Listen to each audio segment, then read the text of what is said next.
Shalom. Sebelum kita merenungkan dan membaca firman hari ini, marilah kita berdoa.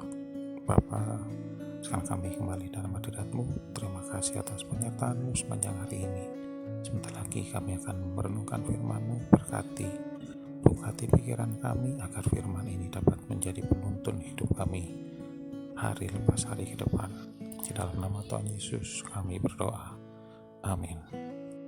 Firman Tuhan kali ini diambil dari kitab Markus pasal 13 ayat 3-13 yang berbunyi demikian.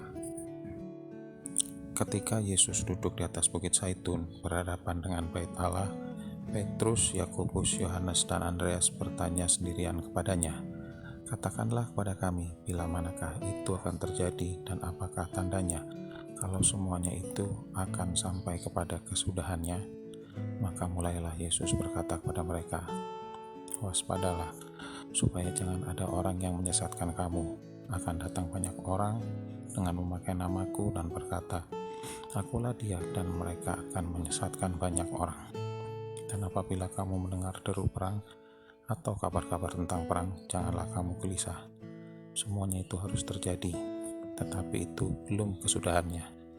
Sebab bangsa akan bangkit melawan bangsa, dan kerajaan melawan kerajaan. Akan terjadi gempa bumi berbagai tempat, dan akan ada kelaparan. Semua itu barulah permulaan penderitaan menjelang zaman baru. Tetapi kamu ini, hati-hatilah, kamu akan diserahkan kepada majelis agama, dan kamu akan dipukul di rumah ibadat, dan kamu akan dihadapkan ke muka penguasa-penguasa dan raja-raja karena aku sebagai kesaksian bagi mereka. Tetapi Injil harus diberitakan dahulu kepada semua bangsa, dan jika kamu digiring dan diserahkan, janganlah kamu khawatir akan apa yang harus kamu katakan, tetapi katakanlah apa yang dikaruniakan kepadamu pada saat itu juga. Sebab bukan kamu yang berkata-kata, melainkan Roh Kudus. Seorang saudara akan menyerahkan saudaranya untuk dibunuh, demikian juga seorang ayah terhadap anaknya, dan anak-anak akan memberontak terhadap orang tuanya dan akan membunuh mereka.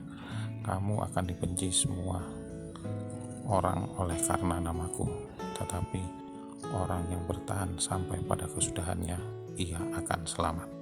Demikianlah firman Tuhan. Judul dari firman Tuhan kali ini ialah setia sampai akhir.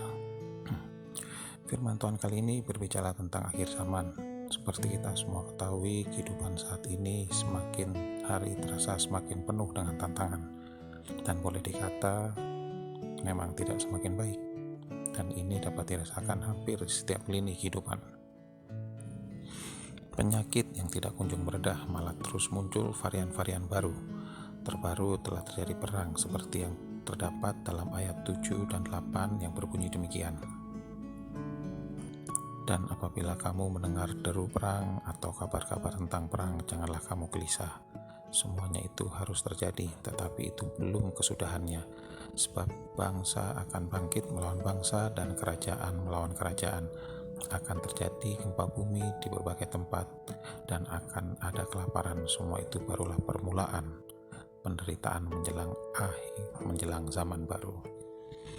Virus yang terus makin bertumbuh dengan varian-varian baru, terjadinya perang, semua ini berdampak pada ekonomi global yang membuat hidup kita semakin penuh dengan tantangan. Dalam Markus 13 ini, Tuhan Yesus menubuatkan akan hal itu. Memang benar, kedatangan Tuhan Yesus yang kedua kali adalah rahasia Allah sendiri. Tidak ada satupun dari kita yang dapat mengetahui bahkan menebaknya.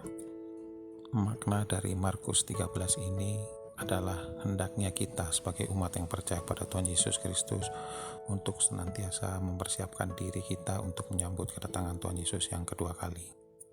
Sampai kita justru terlalu akan suasana, bahkan justru menjauh dari padanya, apalagi malah meninggalkannya. Dalam firman Tuhan ini juga Tuhan Yesus juga mengingatkan bahwa akan ada pengajaran-pengajaran palsu yang justru menyesatkan dan menjauhkan kita daripadanya. Untuk itu, bagaimana agar kita tidak tersesat dan selalu bersiap menyambut kedatangannya adalah dengan membangun mezbah doa mulai membiasakan diri, baik itu sendiri, bagi yang belum berumah tangga, atau bersama dengan keluarga, suami, istri, anak-anak, orang tua, untuk selalu melakukan doa, pujian, dan penyembahan. Hanya dengan cara itu, Tuhan akan selalu hadir, menuntun, serta menjaga hidup kita. Tuhan Yesus memberkati kita semua.